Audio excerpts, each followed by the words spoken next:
दिनेश जी, आपके family background, education, qualification के बारे में थोड़ा सा बताइए, कहाँ से आते हैं? सर मेरा नाम दिनेश प्रजापति, उमरिया मध्य प्रदेश से हूँ सर। उमरिया कितना बड़ी जगह है? कितनी बड़ी जगह उमरिया? सर उमरिया डिस्ट्रिक्ट है, बट मेरा गांव मानपुर सर माधवगढ़ से अंदर पड़ता है, भोनिया गाँव पड़ता है। जहाँ टाइगर रहते हैं? हाँ सर। तो टाइगर ने अटैक किया कब? बिल्कुल सर, मतलब सर टाइगर आए हफ्ते में 15 दिन में घर के आसपास आता है सर, घर में पहुँच जाता है। अटैक तो नहीं किया? किया सर, गाँव में मतलब काफ़ी लोग करता है सर। आए दिन वहाँ मतलब कुछ फॉरेस्ट चौकी लगी हुई है ताकि सारी चीज़ें वो है सर। तो आपका ये ड्रीम तो नहीं है कि घर वहाँ से बदल कर कहीं और तो बढ़िया घर बनाना है ताकि टाइगर तो नहीं आए कम से कम? हम सर लेके आना है, उमरिया में घर बनानी है सर। टाइगर से बचकर फेंसिंग के साथ? जी जी। तो ये बिजनेस आपने उस टाइगर वाले नेशनल पार्क जो बांधवगढ़ नेशनल पार्क है उसमें कहाँ कैसे पहुंचा? आप उस एरिया में बिजनेस कैसे पहुंचा आपके पास? और पहले उसके पहले ही बताइए आपका एजुकेशन क्वालिफिकेशन कैसे है, क्या नाम है? मैं MSc मैथ से हूँ। बता दूँ 2020 में लॉकडाउन जब लगी थी तो लॉकडाउन में सब मेरी मतलब शेड्यूल में कोचिंग सेंटर में 9-10 वाला पढ़ाता था। उसके बाद जैसे बंद हुआ, लॉकडाउन लगा, मेरी कोचिंग बंद हुई तो मैं आ गया गांव, और गांव में आके सर छोटा सा किराना स्टोर खोल लिया और 2-4 बच्चों को मैं कोचिंग पढ़ाने लगा। उसी बीच में पिताजी का सर मतलब बहुत बड़ा ऑपरेशन हुआ पेट का, जिसमें से समथिंग 2 साल तक पापा जी बेड रेस्ट लिए सर। पापा जी 2 साल तक बेड रेस्ट लिए। नहीं सर, कुछ भी इनकम, खेती बाड़ी छोटा सा रहा था, 1 एकड़ खेती बाड़ी। इतना बड़ा ऑपरेशन हो गया तो समथिंग 3 लाख रुपए कर्जा हो गया सर। सन 2020 की बात कर रहा हूँ मैं। 2020 में 3 लाख कर्जा हो गया, और हम लोग तो भाई एक बहन होती, सबसे बड़ा मैं हूँ। जिम्मेदारी मेरे पर आ गई कि यार ये कर्जा को चुकाना है, मामा से पैसे लिए हैं और रिश्तेदारों से पैसे लिए हैं, तो कर्जा को चुकाना है, जिसके लिए मैं छोटा सा दुकान खोल दिया गांव में आके लॉकडाउन के बाद। और दुकान खोलने के बाद मैं तो बच्चों को कोचिंग पढ़ाने लगा। सन 2020 की बात कर रहा हूँ। उसके बाद 2000 जैसे मेरी मुलाकात हुई यूसुफ सर और मतलब जो भी पढ़ाई मेरे संजय सर, इन लोगों से मुलाकात हुई सर, और मेरी ज्वाइनिंग स्टेज में हुई। उसी बीच गोग्राउंड था, महिपालपुर में था, दिल्ली में। जब मैं गोग्राउंड के साथ 8,000 रुपये, सन 2022 की बात है सर, ये 2022 में महिपालपुर में था बिल्डिंग गोग्राउंड। तो सर 8,000 रुपये कर्जा लेके मैं सर टिकट था 6,000 के पास टिकट था गोग्राउंड का। मेरे पास पैसे नहीं था, मैं क्रेडिट कार्ड से उधार लेके लोन लेके पैसा आया था अटेंड करने के लिए गोग्राउंड। और जैसे अटेंड किया गोग्राउंड सर, मैं देखा स्टेज में लोग लाखों रुपए, 2-2, 3-3 लाख रुपए कमा रहे हैं, हर प्रोफेशन के लोग वहाँ पर थे। मैं देखा तो मेरे अंदर ड्रीम लगा कि मेरी यहाँ से इनकम अगर 15,000 के महीने में अगर आ जाएगी तो बहुत मतलब मुझे कर्जा मेरा पूरा हो जाएगा। और एक MSc मैथ्स वाला लड़का ये सोच रहा है कि मुझे 15,000 रुपए आ जाए तो बहुत है, क्योंकि सर वहाँ जॉब है नहीं मेरे आसपास जहाँ मैं रहता हूँ।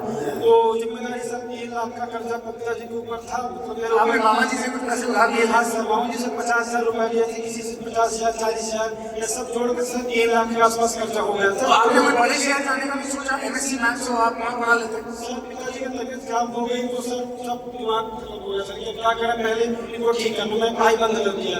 और लॉकडाउन लग गई सर, कर्जा हो गया, दिमाग में पैसा कमाना है जो हो गया। कुछ आपको छोटी मोटी नौकरियां में ऑफर हुई थी मामा जी से? हाँ सर, मतलब जॉब तो 4,000 की मिलती है सर, जॉब में क्या करूँ 4,000 रुपए की जॉब MSc मैथ्स को? जी, लोकल जॉब नहीं है सर। तो किस तरह की नौकरी मिलती थी 4,000 रुपए की? सर उस प्रकार में बच्चों पढ़ाने के लिए सर, छोटे स्कूल में स्कूल में मात्र 4,000 रुपए? जी। तो उसके बाद सर मैंने अटेंड किया मीटिंग, तो मैं मेरे अंदर ड्रीम जागा कि मैं ये पूरा कर सकता हूँ, मैं भी यहाँ से एक अच्छी इनकम कर सकता हूँ सर। इस सिस्टम में कनेक्ट हुआ मैं मीटिंग में आने के बाद, और सब कंटिन्यू करते गया। तो आज समथिंग सर थाईलैंड ट्रिप भी मेरा हुआ है सर, पासपोर्ट अभी कंप्लीट हो गया है, और थाईलैंड क्वालिफाइड हूँ मैं इस चीज़ से। और आज समथिंग 40,000 प्लस इनकम आ रही है, डायमंड लेवल भी है, और बहुत अच्छा इनकम जनरेट हुआ सर। और कुल मिला के महीने के मैं समथिंग 70,000 के आसपास महीने कमा रहा हूँ सर। आपने पहले कभी जाने से नहीं किया? कभी नहीं किया मेरा मेरे खानदान फैमिली में कोई नहीं है सर। और मेरे मामा जी सर बोले थे कि तुम क्या कर रहे हो, बर्बाद हो जाओगे तुम इसको सिस्टम के लिए। हम बहुत सारे लोग किए, छोड़ दिए सर, क्योंकि गलती उनकी नहीं, उन्होंने ऐसा प्रोग्राम अटेंड नहीं किया।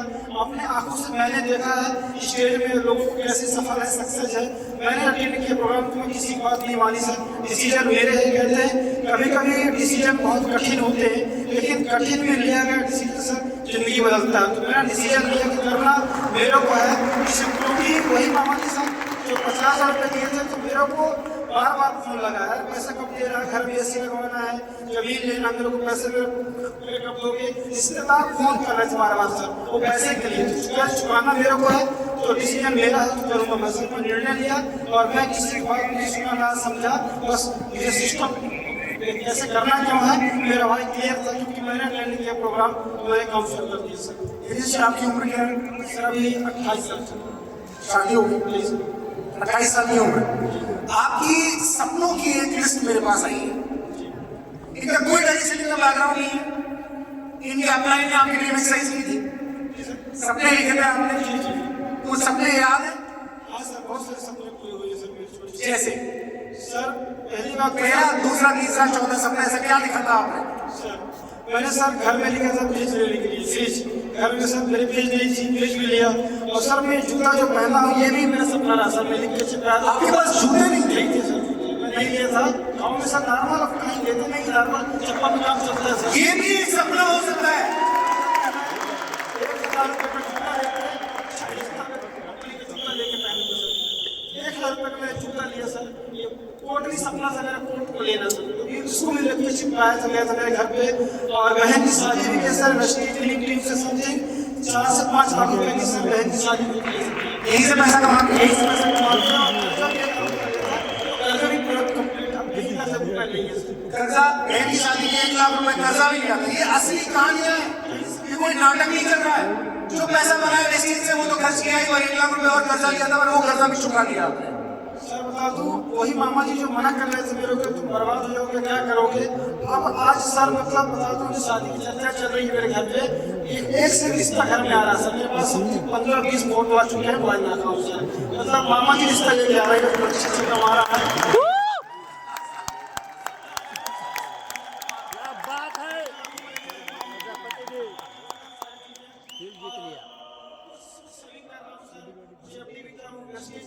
पापा का नाम बीमा, मम्मी का नाम बीमा, मेरा खुद का बीमा, कई सारे पैसा बचा के रखा हूँ, सेविंग कर रहा हूँ सर। और 70 जगह से महीने कमा रहा हूँ।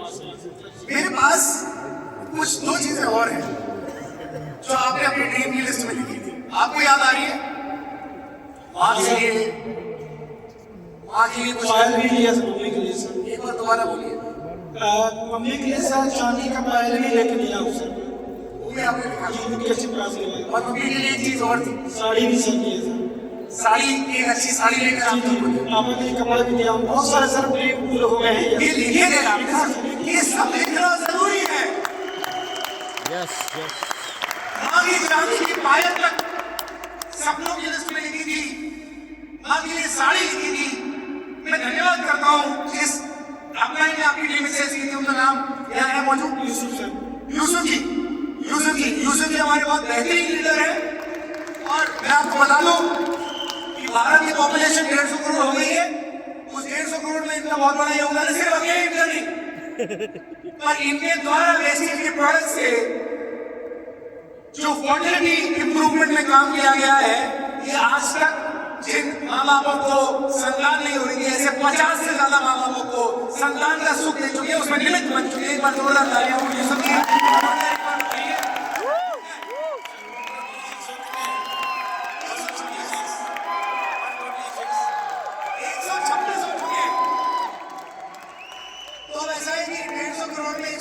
जो ऐड हुए हैं, अगर आपको कभी ट्रैफिक में, रेड लाइट पर, मेट्रो में ज्यादा भीड़ मिले तो आप यूसुफ जी को याद कर सकते हैं। ये संतान का सुख उनको दे रहे हैं और सर यहाँ पे पॉपुलेशन बढ़ती जा रही है, तो ये बहुत बेहतरीन काम कर रहे हैं यूसुफ जी। आपने वो तो कर ही रहे हैं, साथ ही साथ लोगों के सपने जगा रहे हैं। ये इसके साथ साथ भाई दिनेश को याद नहीं आ रहा है, पर माँ के लिए एक मिक्सर भी लिखा था, ग्राइंडर से याद है। ये हमने कैसे लिख सकता है। देखो मेरा बैकग्राउंड चेक कमजोर नहीं है, मेरे से मैंने नहीं पूछा, बट मेरी बैकग्राउंड नहीं सर इतनी मेरे पास लिखा हुआ था। इनके जो सपने इन्होंने लिखे हैं और इनकी अपलाइन जयदेव तिवारी जी को भी बहुत धन्यवाद देता हूँ। ये लिस्ट मुझे जयदेव जी से मिली है। अरे ऐसा अपलाइन हो जो डाउनलाइन का नाम भले भूल जाए पर उसके सपने ना भूले। एक एक सपना खड़े हो कि यूसुफ जी की अपलाइन है, दिनेश प्रजापति की अपलाइन है। अपलाइन सचमुच ऐसा होना चाहिए, इंस्पिरेशन है कि डाउनलाइन के सपने इनको याद है बहुत खूब। और आप यहाँ पे कितने लोगों के साथ आए? सर 20 लोग आए हैं। 20 लोग आए हैं आपके, 20 लोगों के साथ भाई दिनेश यहाँ पर आए हैं। बहुत बेहतरीन भाई, जोरदार तालियां भाई दिनेश के लिए।